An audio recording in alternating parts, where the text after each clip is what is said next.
Hello and welcome to A Stitch in Time. Today is Thursday, March 30th, 2017, and this is episode 12. My name is Carol and I am known as Knits and Pearls on Ravelry. The show notes for this and every episode can be found on the blog at astitchintimepodcast.blogspot.ca.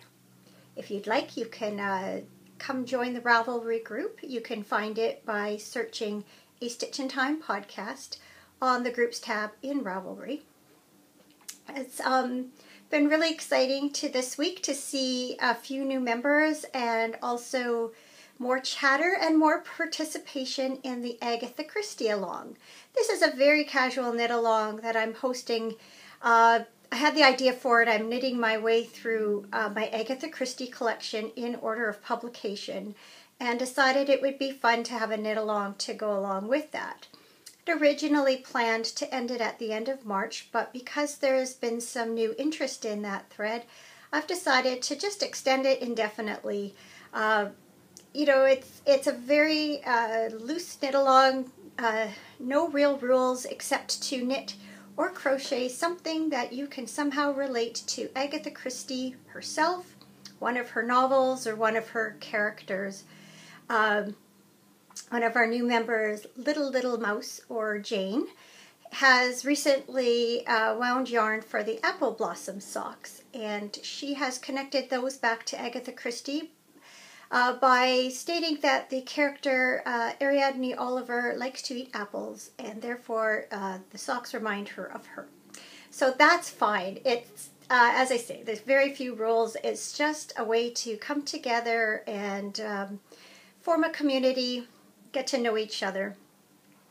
With that in mind, another group member, Everingham, Marilyn, she has recently finished some Miss Lemon socks and posted a picture. And another new member, Lori Colley. Sorry, Lori. She is I believe she said she has knit a Miss Marple scarf and she's in the process of knitting a Miss Marple shawl. So she's going to post pictures in that thread too. So I'm contemplating casting on another pair of socks. I think it's going to be the big 4, and I'm going to make them for my brother-in-law Ed. So watch for those coming up. I still have to figure out what yarn I'm going to knit with, but anyway, yeah, it's been great. So thanks to all of you who have started to make this little venture of mine so rewarding. It's been great to see the board more lively, and to always feels great to receive your feedback and know that some of you out there are enjoying this podcast. So thank you. This episode is going to be a little bit different. I'm going to break it into 2 parts. The first part will be just our normal format, and then I am going to talk more about socks today, specifically sock heels, and so I'm going to put that into part 2. So those of you who aren't interested don't need to sit through that. It also tends to take up quite a bit of time, and I've learned that I can only edit an episode that's less than an hour. So seemed to work out well last time, so I'll do that again this time. Also this week, yesterday actually, I worked at putting together a tutorial on how to knit a traditional heel flap and heel turn and gusset on a top-down sock. We've got some viewers who are quite new sock knitters, and I've had some feedback that more information on that topic would be welcome. And so I've put together this tutorial. I'll launch it at the same time as I do today's episode. So watch for that on YouTube. So today's episode is going to include what I'm wearing, which is also a finished project that you haven't seen before. Also, I have a couple of works in progress. I did a little more cross stitch this week. I have a blast from the past, which is really fun. And I'll tell you a little bit about my week and what's coming up in the near future for me. So as usual, Always when I talk I get a little bit dry, so I'm going to take a little sip of my tea. This is my favorite new mug. I had to stock up on some David's tea, and they spent a certain amount. You got a new mug for $10, and I couldn't pass that up. I love clear cups. I know they're not quite as pretty as if you have milk in your tea, which I do, but I love drinking out of clear mugs. So my old one broke, so I was really happy to have a chance to get a new one for, a good price. It's really hot. Nice orange pico. So, what am I wearing? Well, last week I showed you a new acquisition, which were these little minis from Flock and Fiber Studio that I had bought at the Fibers West. And I had explained last week that I was thinking about making another Aurora shawl by Helen Stewart, because I thought the colors would blend really well in that. And that's exactly what I did. And it's the kind of project that once you start, you just can't stop knitting because you want to see how all the colors play with each other. And I'm really pleased with it. I finished it yesterday morning and blocked it, and thankfully it was dry enough to wear today. So I'm going to take it off for now, and then I can show you what it looks like.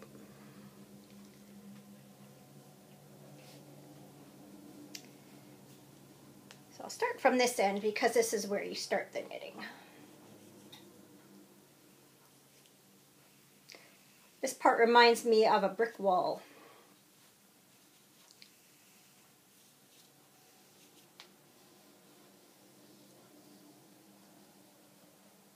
And there's the end. Now the trick is putting it back on again, which is always a challenge.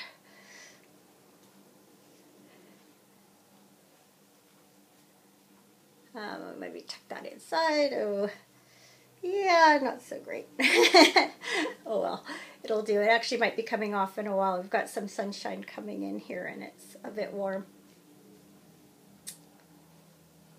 Oh dear. There we go. That'll have to do.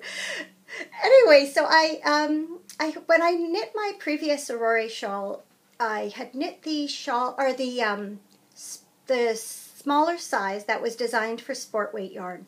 Only I had knit it in fingering weight yarn with I think a 4mm needle. Now I had less yardage on these little mini skeins than I did in my other mini skein set, and so I decided to drop down to a 3.5mm needle to knit this one. And it's a good thing I did, because on this first color, and I think on the last color, I only had 1 gram remaining of the color when I was all finished with it. So that was a good decision. I actually started it out last Friday, and I began the initial part with this beige yarn. This one, you might be able to see. I'll show it, come a little closer. This one it's gray with these little black and kind of goldy colored speckles. And I thought it would look really good next to this gold yarn here. So I had planned to use it in this section. So I knit up all the beige, and it's just a tonal beige yarn, nothing spectacular about it. It looked fine, but then when I started to knit this section, all this variegation and speckles got lost in the patterning. And so I rethought my plans, and I ripped it all back, and I started again with this yarn. And then I had planned to use this yarn, which is light gray with black speckles. I was going to use it with this charcoal color yarn. But I decided that I wanted a warm color going throughout the shawl, and so I ended up putting the light gray with black speckles with this gold color here. And then I put the beige in with this charcoal. And then this is the one I had planned to end with all along. It's like a brown, gold, gray combination variegated yarn, and then it finished with the beige. So I'm really happy with how that worked out. I think definitely it was worth kind of rethinking it. you really get to appreciate, I guess if it showed, you'd appreciate it more, the variation in here that really stands out. And then I just think it helped to have a warm color working all the way through rather than having this charcoal section all cool colors with the gray. So yeah, so I'm very happy with how that turned out. Did not expect to have it done for this week, but am happy that I did. So other than that, I didn't do a lot of knitting this week. I did continue work on what I'm calling my Sherlock socks. You can see I didn't get a lot more done than last week. This is Knit Picks Felici. There you go. In the Baker Street colorway, which is a reference to Sherlock Holmes. By the way, there's been some chatter in the group about Sherlock Holmes, and I think I've only ever seen the TV series.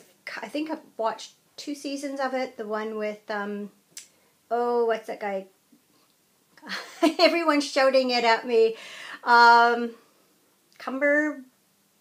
or something. I can't remember his first name. That's terrible. My daughter would be horrified at me for not remembering. But anyway, I've watched a couple of seasons of that, but I've never read the books or seen any other movies. So I think it's time to borrow a book from my daughter and read some Sherlock Holmes.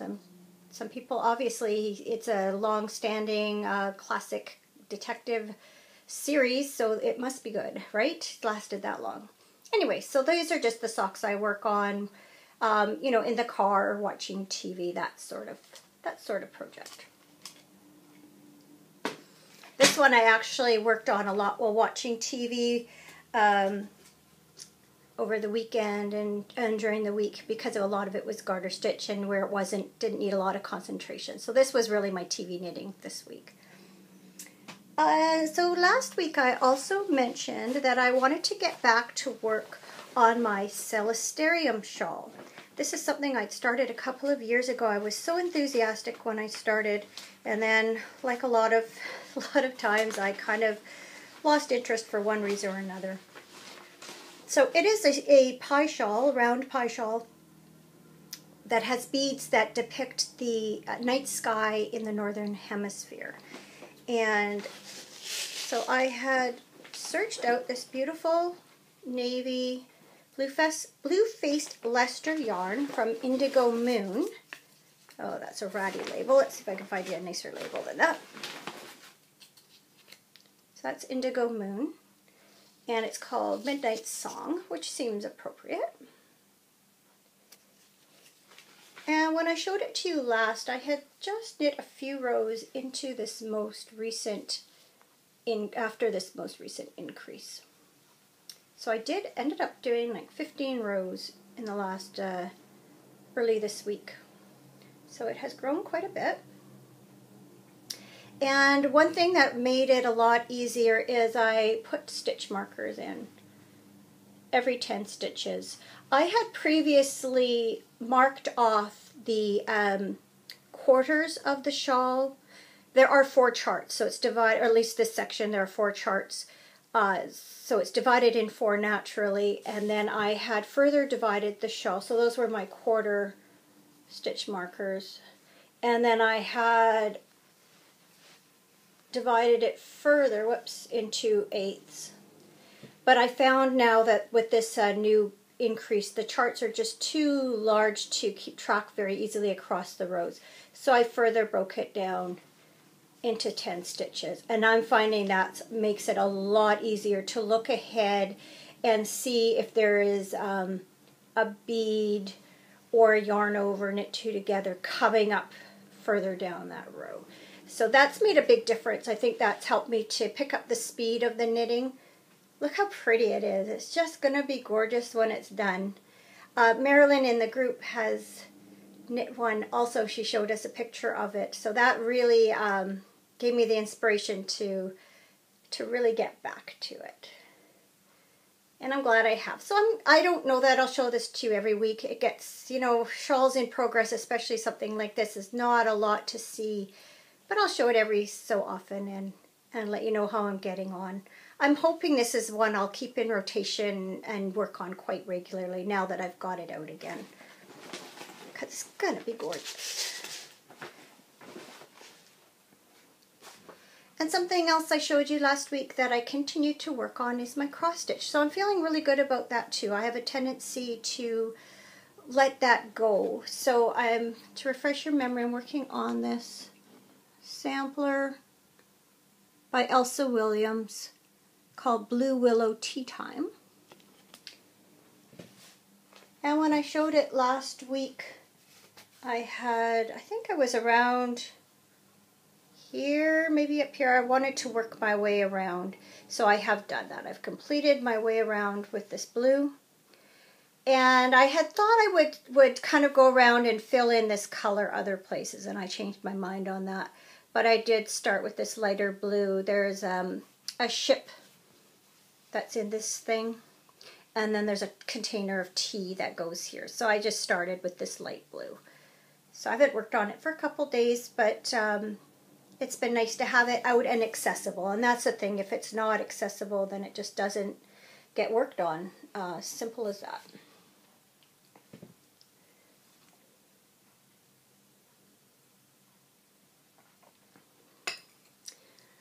So that brings us to a blast from the past. Well, coming up this weekend is the icebreaker tournament for my husband's ball team.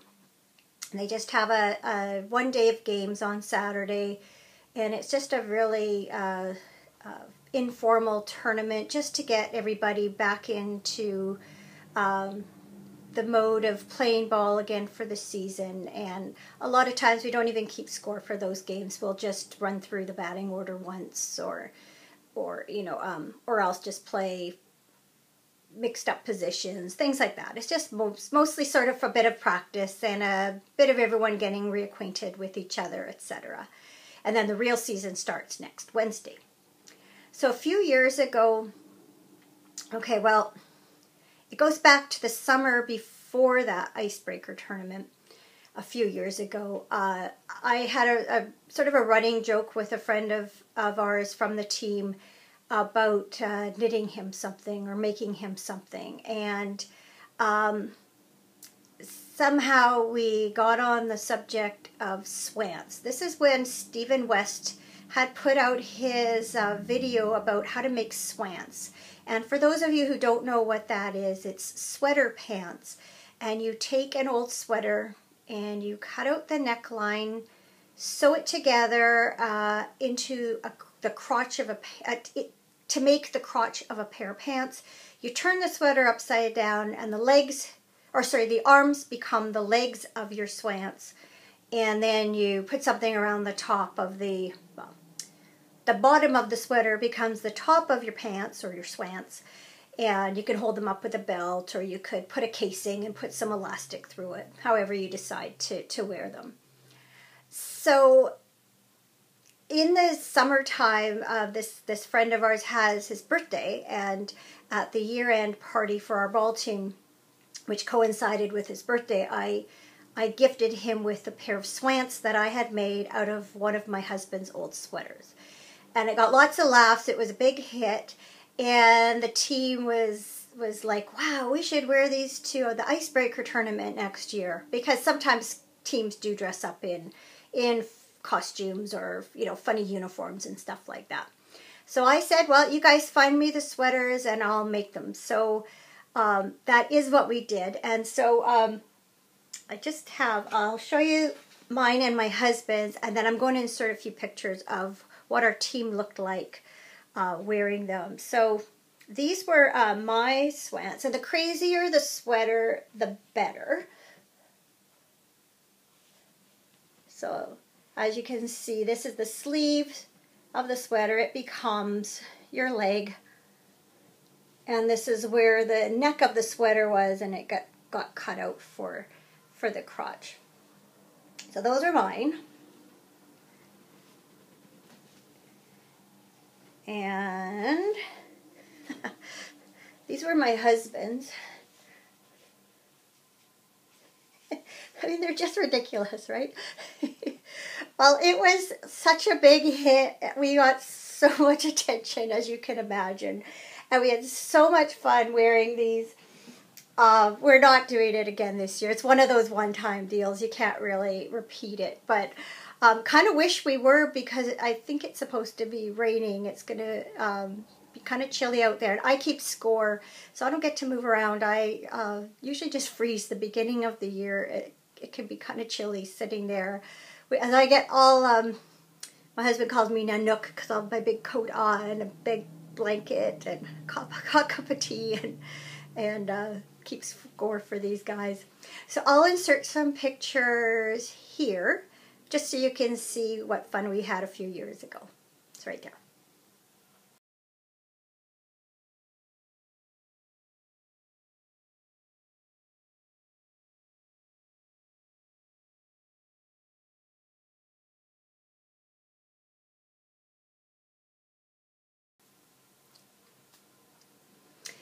Okay, so just tell you a little bit about my week and what's coming up. So last weekend, as I said, we were going to be babysitting the grandkids so that my daughter and son-in-law could go away overnight to celebrate their anniversary. So the kids came over here Saturday afternoon, and we made little individual pizzas for dinner. Everyone got to put their own stuff on their pizza, and then after dinner we took them back to their house. It was, well, we still don't have areas for the kids to sleep here. The bedrooms aren't set up downstairs, not to mention they have a dog, so it was kind of had to be back home to take care of the dog. So we had hoped on Sunday that the weather would cooperate and we were going to take them out to the heron reserve.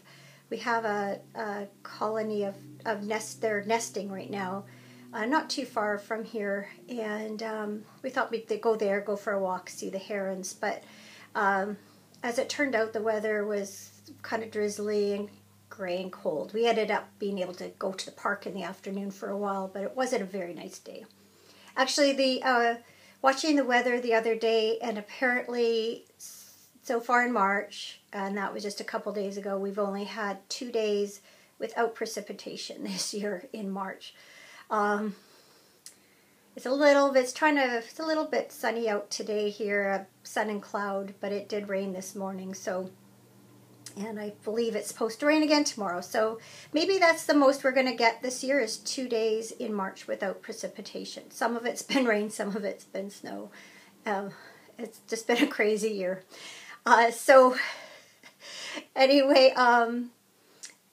I was feeling last week a little under the weather, and thankfully felt better over the weekend, and hasn't really developed into anything for me this week other than a little bit of a stuffy nose and a little bit of a froggy throat, but knock wood, stays that way. My husband's feeling a little bit worse off, a little bit more cold symptoms, and he thinks he might have picked those up from our little granddaughter, which is very possible because she's passed it along to her mom. So I actually looked after her for a couple hours yesterday morning so my daughter could get a little bit of rest. Excuse me, I can hear the frogginess coming through. So other than that, it's actually been a pretty down week. We stayed home from volleyball Tuesday night because neither of us were feeling fantastic, and it's, yeah, you know, with the workers gone, it's nice to have my days kind of back. Our friend did come in this week and measure for the trim that needs to go in our bedroom, the one that didn't get flooded and that we're doing the work in ourselves. So I'm expecting him probably tomorrow to come back with that, and then I'll paint it up, and hopefully it gets installed next week, and then we can get that bedroom set up. The other bedroom, we're still waiting to get a new mattress. We're waiting to find out what we're going to get for the one that they wrote off, and once we know that, we can go out shopping for a new mattress and then set that bedroom up again, which would be nice to get that back into operation. It's been a long time. Coming up this week, tomorrow night, Friday night, is our last curling event of the year. It's Drain the Keg, and it's just a get-together. They have a little bit of a bonspiel going on this week, and then that tops it off on Friday night. And they're trying to sell off their alcohol for the year, so they put their draft beer on cheap. Not that it matters to me. I'm not a beer drinker, but I'll have a couple glasses of wine anyway. And they've hired a live band, so we'll go in and hang out with some friends and dance and have a nice evening. And then Saturday, as I mentioned, is the icebreaker tournament, so we'll be hanging out at the ballpark all day, and then we're actually having the team back here on Saturday evening, and we'll just do appies, or sometimes we everyone provides their own meat for barbecuing, and or main dish for barbecuing, and we all bring sides. So haven't decided yet what we're doing, but it's always fun to get together, so that should be good. And then I guess that's it really for my week. I don't have a lot planned, so that's kind of nice. And as far as knitting plans go, I'm still trying to make up my mind what I'm going to knit for the Grocery Girls April sock bash. I had thought I might do the apple blossom socks, and I had showed you a skein of yarn I thought of using. I still haven't settled on that, so we'll see. That I won't be able to work on it much definitely not on Saturday, April 1st. Anyway, maybe on Sunday I'll get a bit of time to do that. And in any case, by next podcast I'll have made a decision and I'll show it off. So I think that's it for this week's regular podcast. If you are interested in learning more about socks, sock heels in particular, then check out part 2 of this episode. And if not, then I wish you a good week and happy knitting, and I will talk to you soon. Bye.